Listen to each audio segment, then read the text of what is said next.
I'm about to give y'all the most comprehensive, simple guide to getting an agent that you're going to find on this platform. I didn't have any experience. I didn't have insider industry connections. I'm not crazy! And I ended up getting an agent who eventually was able to open up the opportunities to book a role in Stranger Things as number 2 and FBI as a cop killer. So here are the only 4 ways to get an agent in modern Hollywood. This first one, I don't think a lot of y'all are gonna like to hear, is pretty luck-based, which is putting yourself out there to get discovered. All throughout high school, I just created my own stuff, created little scenes, short films, and then I combined those into a DIY demo reel that I then put up on casting networks. My agent stumbled upon it, reached out to me, set up a meeting, and then signed me on the spot. Which again, total luck that just the perfect person stumbled upon my page at the perfect time. But I got lucky because of all of the work, all of the hours that I put into creating all of that footage to get lucky with. The people I see complaining the most about how unlucky they are the people sitting around waiting for lightning to strike, but they don't give any metal for that lightning to strike on. They just think the world is gonna give them something. If you have the capabilities to create your own short film, then definitely go all in on that. Stop waiting for someone to give you that opportunity. If you don't have that capability, it can be as simple as film a monologue on your phone, do a mock audition tape with your phone, put it up on Backstage or casting networks, and use that to at least start submitting yourself to some of these local projects. As you keep doing little projects here and there, maybe eventually an agent will stumble on your profile and enjoy what they see. There's no guarantee that will happen, but it 100% won't happen if you don't even put yourself in a position to make that happen. Go out of your way to join the local theater community, join Facebook groups in your area, join some classes. How about another joke? No. That you're gonna use in these other ways we're about to talk about to pitch yourself to these agents. Number 2, there are certain studios that offer agency showcases. Make sure you do your due diligence before signing on to any of these programs to not only make sure that they've gotten results for their students in the past, but they have teachers that are actually qualified to teach you the craft. I specifically teach at an LA-based studio that I was recommended a job at by my agent because she has signed a ton of young actors from this specific studio. There are plenty of these types of agency showcases that are very legit.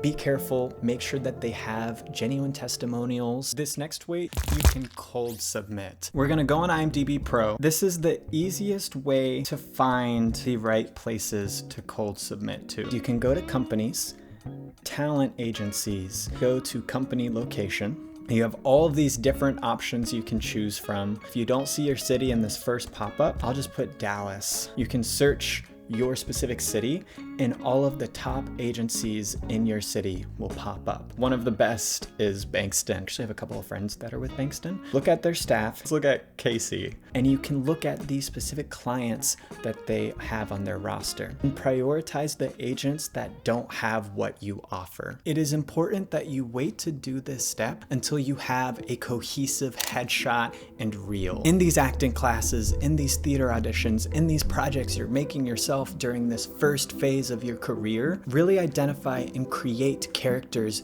that are in your specific niche. Figure out what your unique perspective, what your unique selling point is. Then go do headshots, capture that USP, capture that essence that only you have, that is your strength. Combine that with either footage you create or specifically only submit yourself on Backstage casting networks and Facebook calls for characters that fit that specific character type to create a demo reel of that specific character. Get yourself typecast so that then when you cold submit, you're cold specifying so specifically that an agent can immediately know, do you fill this hole that I have? Just looking at her top 4, you would look through the entire list because your top 4 doesn't say anything. She does not have a young actor in their late teens to early 20s that plays that dark, vulnerable antagonist. This is someone to add to my list of who to specifically reach out to. You can reach out to her via email, customize your email to them. Do something that specifically says why you are a perfect fit for their roster, and make sure to include that in the title as well. 20s SAG eligible vulnerable antagonist. This is a specific character that this agent doesn't have. She knows, okay, this is something I need to open versus the wallpaper of seeking representation. You can just send them a direct email, personalize it to Dear Casey.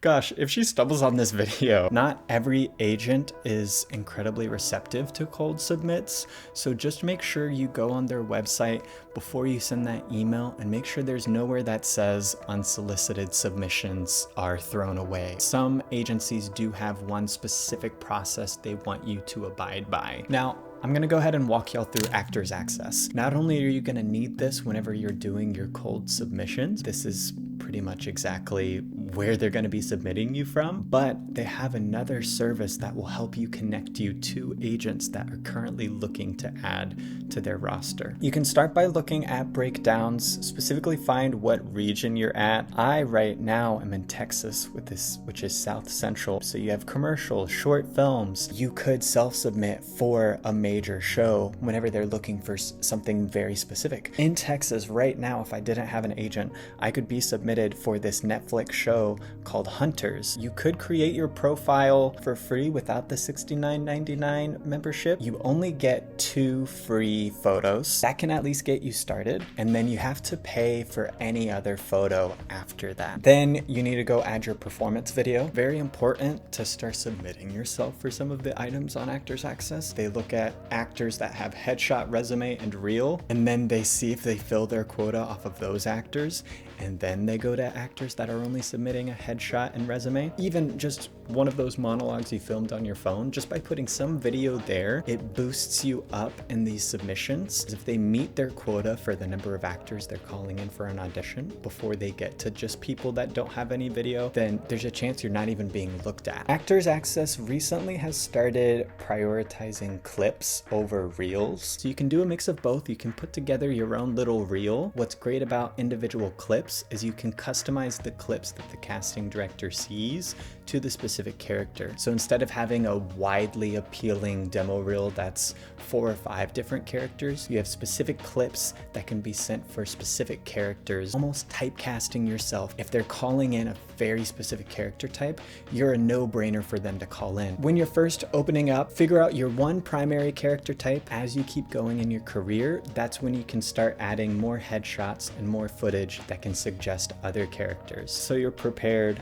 Performance videos at $22 per minute. Maybe just you do your 2 photos, and then you'll probably need to spend about $44 to get your performance videos up. Just so you're aware of all of the costs that are about to go into that. You can then utilize one of their services called Talent Link, where you essentially choose each specific region you want to be submitted to. This is where it is going to shove out your profile to all of the agents and managers that are currently looking to add to their roster. Let's say you immediately create your Actors Access and immediately use the Talent Link because you feel like it's ready. You could be looking at anywhere between a $70 to $140 price, which is worth it. There are multiple friends of mine that have actually signed with reputable, talented agents and managers. So it's a service that does actually bring results. When you do this, make sure that every single agent and manager passes the IMDb Pro check.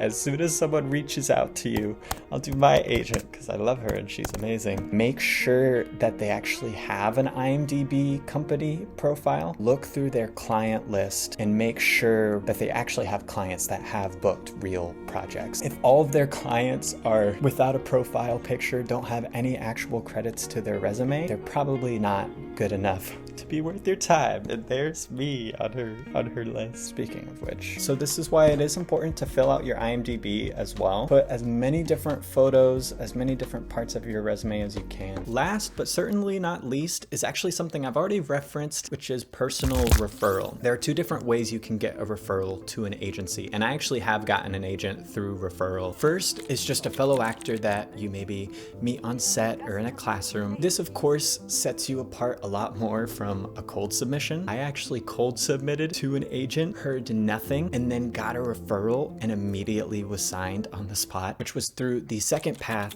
which is getting a manager. Manager, they do take 10 to 15% of everything. Agents are specifically 10-15% of the work that they book you. My agent right now started as my manager. The beautiful thing about managers is they typically take on a much smaller roster so they can have a much more in-depth and intimate relationship with their clients. There are a couple different types of managers. You do have managers that submit you for roles, but not every manager does that. Managers specifically are in charge of managing your entire career, so they help you build your portfolio, kind of do a little bit of PR, introduce you to different people in the industry, from getting you meetings with directors to casting directors to producers, and then they also are able to refer you out to other agencies when you are ready. My manager, whenever she first signed me, one of the first things she wanted to do is get me meetings with a couple of the top agents that their clients typically work and sign with. And so this agent who I cold submitted to heard nothing back. All of a sudden, once she got a referral from my manager, it gave me a little bit of extra credibility because someone inside the industry is now vouching for me that just like that one little industry connection was able to get me technically my first agent. I adore my manager. She's one of my favorite people of all time. You know, she believed in me as an actor before anybody else. I mean, the fact that she stumbled on my page, even though I was very rough, even though I was very raw around the edges, she took a chance on me. And so when she announced that she was moving on to become an agent, she offered me to get out of that contract and come be one of her first clients. I, of course, said absolutely, because my rapport with her was way stronger than my rapport with the other agent. Whenever you're able to finally get these meetings, prioritize the ones that are genuinely excited for you. Just because you get an offer does not mean you should immediately take it. Not the agent that is trying to change you, not the one that has a completely different idea of where they want your career to go. Someone who is going to be your cheerleader during the years of hard work where it feels like no one else believes in you, where it feels like no one cares. You could go to your CAA, you could go to your UTA, which is where all of these huge, big, major Hollywood stars are at. And I'm sure they have a lot of great relationships that have made them at the top of their game. But if they don't care about you, if you're just another number on their roster sheet, they're not gonna push for you the way that someone who, even if they're not at a huge agency, but they believe in you, they will push you way harder, way farther than someone who maybe has more connections but doesn't believe in you as much. It's easy when you're first getting started to be so desperate to get an agent that anyone that gives you that offer, you wanna say yes to and immediately start doing auditions. Make sure you're smart about who you say yes to and trust that you yourself are enough. You don't need to sacrifice yourself to get an agent. Honor yourself, follow your strengths, and the agents that you're meant to be with will find you if you go at it long enough. Rinse and repeat this whole cycle, you'll get your break. As my girlfriend just told me to say, the only difference between successful people and the unsuccessful people are the successful people didn't quit. There are so many actors that were this close to quitting, and then a week or 2 weeks later, they booked the breakout role that completely altered the course of their life. You have no idea just how close around the corner that break actually was. If you've enjoyed this and you want to keep learning that craft, maybe go watch this video where I break down one of my auditions from One Piece, and that can give you a little bit of insight into how you could improve your own audition tapes and your own footage so that you can help get yourself an agent.